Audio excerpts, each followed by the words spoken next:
Sometimes in the spring it's hard to know where to start when looking at the garden space. Gardens in New England don't look especially inviting at this time of year. So here's some examples of spaces in our garden that we have and what we might plan to do with them this year. Here we are in April and things are just starting to come to life. You can see the garlic and the stinging nettle, the celandine starting to pop up. Here's a garden space that's been fallow or used as a compost pile for a couple years now. This is 2 years ago's compost pile, and I moved the compost piles along in this space as we've gone forth. This is next year's compost pile. Where the grass is, that's been fallow. That's what wants to grow here.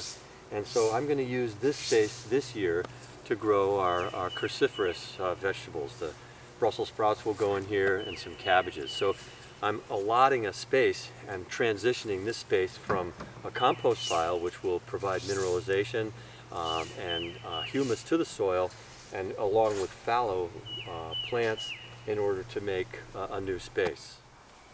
This was last year's potato bed, and you can see it was well mulched with hay after the potatoes were harvested.